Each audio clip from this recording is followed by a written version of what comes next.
Hello दोस्तों, DPR study centre में आप सभी का स्वागत है।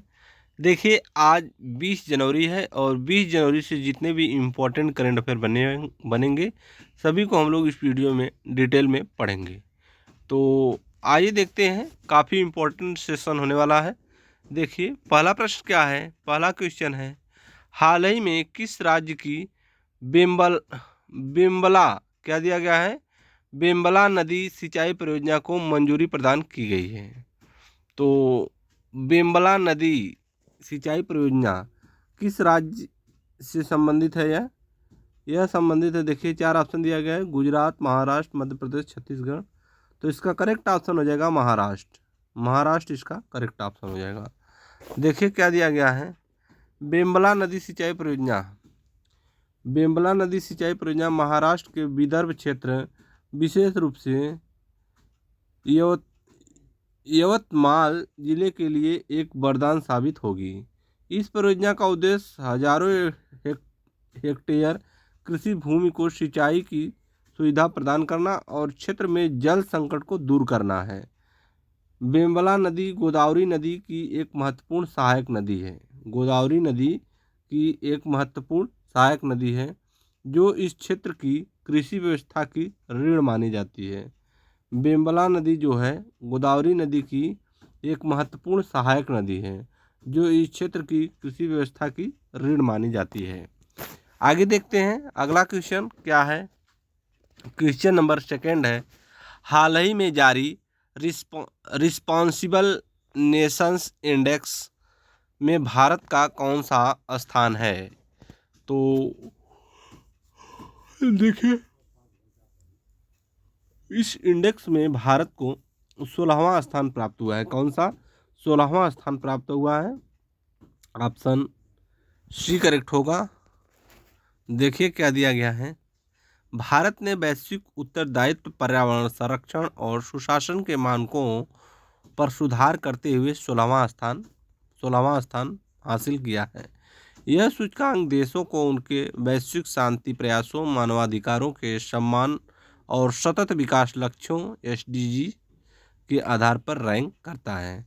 भारत की इस रैंक में सुधार का मुख्य कारण अक्षय ऊर्जा के क्षेत्र में की गई प्रगति और वसुधैव कुटुंबकम की नीति है।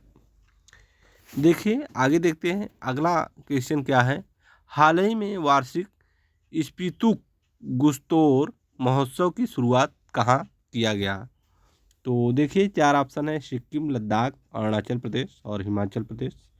4 ऑप्शन दिए गए हैं, इसका सही ऑप्शन हो जाएगा लद्दाख। क्या हो जाएगा, Ladakh. Option B is the right answer है। अगला क्वेश्चन देखने से पहले हम लोग डिटेल देखते हैं। देखिए क्या दिया गया है, डिटेल दिया गया है, स्पीतुक गुस्तार लद्दाख का एक प्रमुख सांस्कृतिक और धार्मिक उत्सव है जो बुराई पर अच्छाई की जीत का प्रतीक माना जाता है।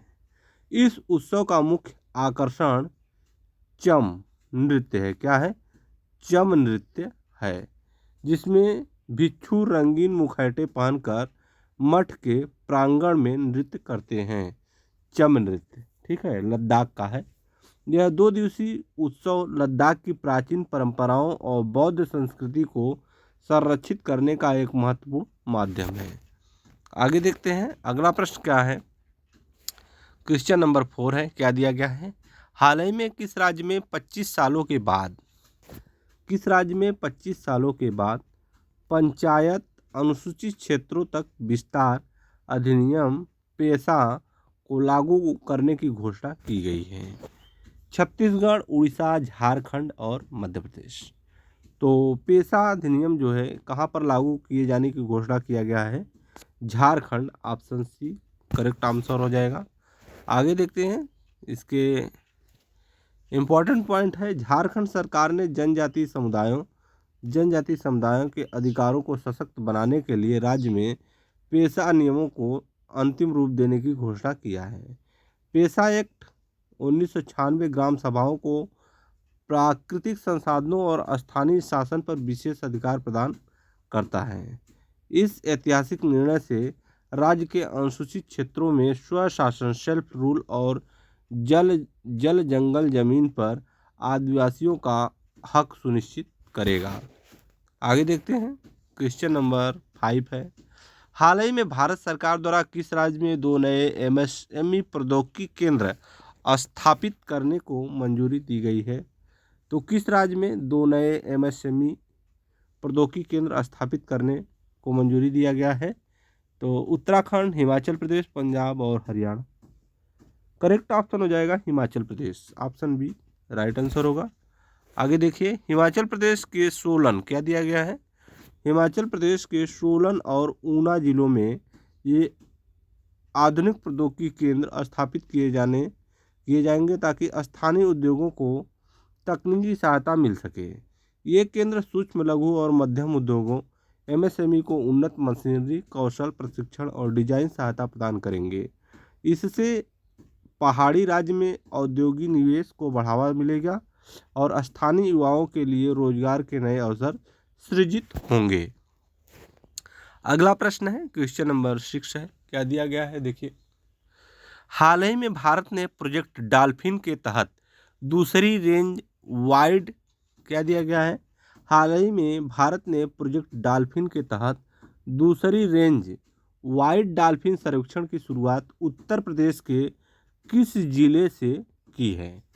तो उत्तर प्रदेश के किस जिले से किया गया है? वाराणसी, प्रयागराज, बिजनौर और कानपुर।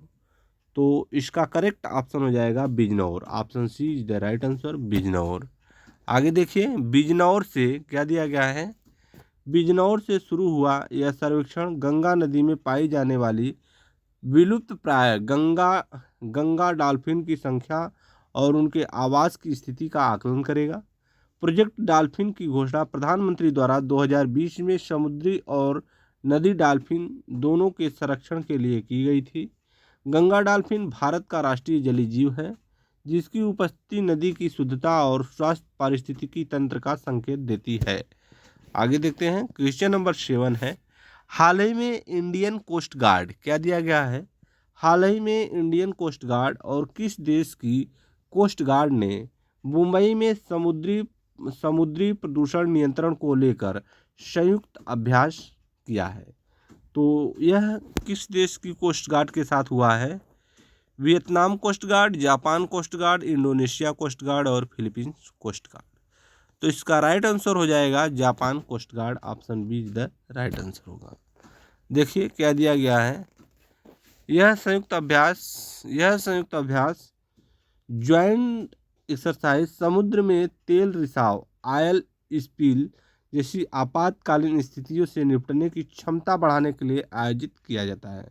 भारत और जापान के बीच समुद्री सुरक्षा और प्रदूषण नियंत्रण के क्षेत्र में यह एक महत्वपूर्ण द्विपक्षीय सहयोग का हिस्सा है।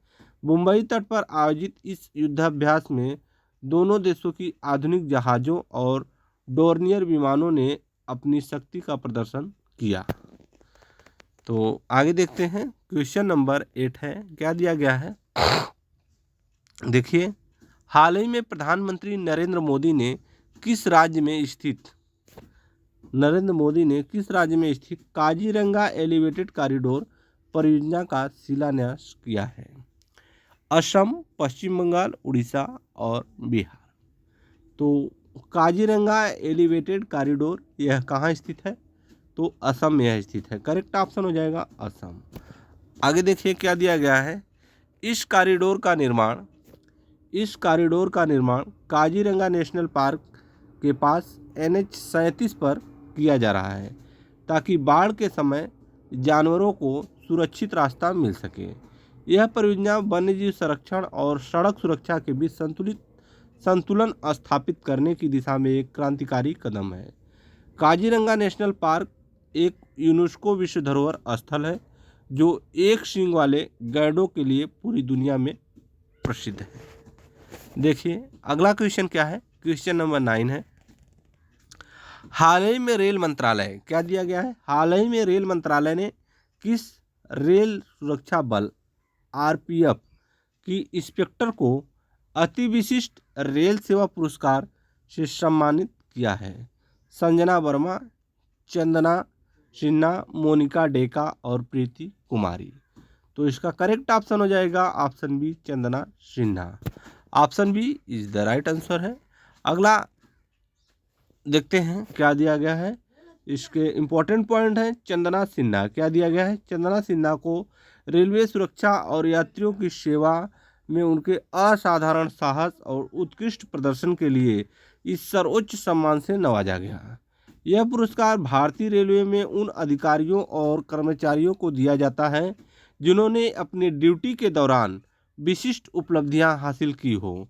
चंदना सिन्हा ने विशेष रूप से महिला सुरक्षा और आरपीएफ के ऑपरेशन नन्हे फरिश्ते के तहत बच्चों को बचाने में अहम भूमिका निभाई है। आगे देखिए क्या दिया गया है। क्वेश्चन नंबर 10 है, हाल ही में कोक बरोक। क्या दिया गया है? हाल ही में कोक बोरोक दिवस किस राज्य में मनाया गया? मेघालय, मिजोरम, त्रिपुरा और मणिपुर। तो कोक बरोक दिवस किस राज्य में मनाया गया? यह मनाया गया है त्रिपुरा में। ऑप्शन सी करेक्ट आंसर है। देखिए इसके पॉइंट देखते हैं क्या दिया गया है। कोक बरोक त्रिपुरा की आधिकारिक राजभाषा है और यह दिवस प्रतिवर्ष 19 जनवरी को इसकी मान्यता के उपलक्ष्य में मनाया जाता है। 1979 में कोक बरोक को राज्य सरकार द्वारा आधिकारिक भाषा का दर्जा दिया गया था, जिसके बाद से इसे बड़े गर्व के साथ मनाया जाता है। इस दिन राज्य भर में विभिन्न सांस्कृतिक कार्यक्रम, साहित्यिक गोष्ठियाँ और रैलियाँ आयोजित की जाती हैं ताकि भाषा का विकास हो सके। तो ये रहा 20 जनवरी के इम्पोर्टेंट करंट अफेयर आपके साथ मैंने डिस्कस किया, और फिर मिलते हैं किसी अगले वीडियो के साथ। तब तक के लिए धन्यवाद।